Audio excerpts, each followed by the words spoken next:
Kalau kita mau benar-benar ngerti siapa itu pahlawan bernama Bartolomeus Kuma, kita harus lihat dulu gimana kekuatan penuh pemerintah dunia datang menghancurkan tanah kelahirannya. Yap, kali ini kita bakal bongkar kisah hidup Bartolomeus Kuma yang tragis banget. Seorang pria yang dicap tiran sama dunia, tapi justru dianggap pahlawan oleh rakyatnya sendiri. Gimana bisa? Yuk kita cari tahu. Kita bakal ikutin perjalanan hidup Kuma secara berurutan, mulai dari dia seorang pendeta yang baik hati sampai jadi bajak laut yang ditakuti. Dan kita akan lihat gimana cerita hidupnya itu sengaja diputarbalikan. Oke, kita mulai ya. Cerita kita berawal di kerajaan Sorbet, sebuah negeri yang lagi menderita banget di bawah kekuasaan seorang raja yang, wah, kejamnya luar biasa. Kenalin, ini Raja Bekori. Coba bayangin deh, cuma karena mau ngurangin upeti yang harus dia bayar ke kaum naga langit, dia tega melakukan pembersihan populasi. Caranya? Dengan ngebakar semua rumah orang miskin dan para lansia. Gila kan? Dan yang paling bikin ngeri dari kelakuan Bekori itu, ya santainya dia ngelakuin itu semua. Buat dia, rakyatnya itu bukan manusia, tapi cuma angka di pembukuan yang bisa dihapus gitu aja demi yang namanya efisiensi. Tapi di tengah semua kekacauan ini, muncullah seorang pahlawan. Seorang pendeta lokal bernama Kuma yang hatinya udah nggak tahan lagi ngelihat rakyatnya sengsara. Apa yang Kuma lakukan selanjutnya, ini bukan cuma perlawanan biasa loh. Ini adalah sebuah momen yang bakal tercatat selamanya di buku sejarah kerajaan Sorbet. Dengan kekuatan buah iblisnya yang dahsyat itu, Kuma sendirian maju menghadapi seluruh pasukan Raja Bekori. Dan bener aja, dia berhasil meruntuhin monarki dalam satu aksi heroik yang, ya, akhirnya dikenal sebagai revolusi satu orang Sorbet. Udah pasti, rakyatnya seneng banget.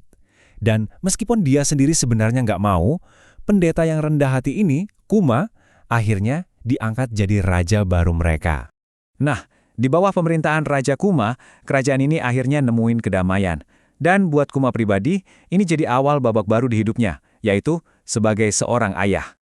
Dia ini jadi raja yang benar-benar buat rakyatnya. Dia nggak tinggal di istana yang megah, tapi di sebuah gereja kecil.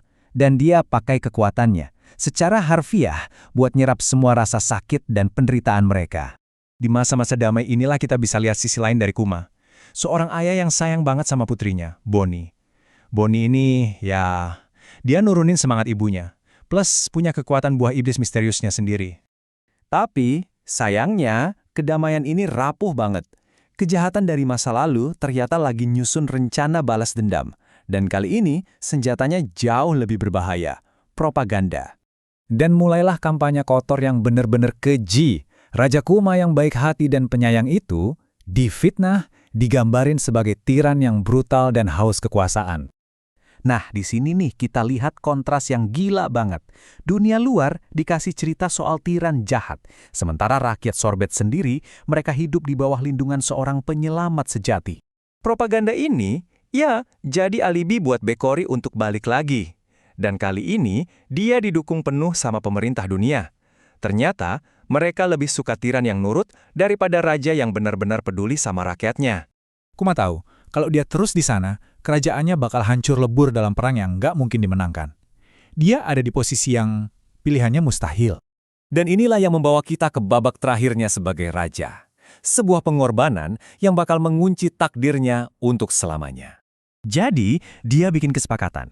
Dia bakal turun tahta dan pergi selamanya. Asalkan pemerintah dunia nggak ganggu kerajaannya. Dan yang paling penting, putrinya bisa hidup dengan damai.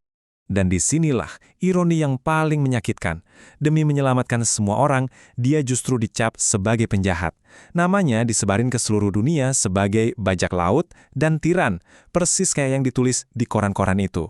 Dia berhasil menyelamatkan rakyatnya, tapi dia harus kehilangan segalanya. Rumahnya, nama baiknya, dan dia harus terpisah dari anak perempuan yang paling dia sayang. Kisah Kuma ini benar-benar ninggalin kita sama satu pertanyaan besar kan? Seberapa sering sih sejarah yang kita tahu itu ditulis bukan berdasarkan apa yang benar-benar terjadi, tapi sama siapa yang punya kuasa buat nyeritain kisah itu?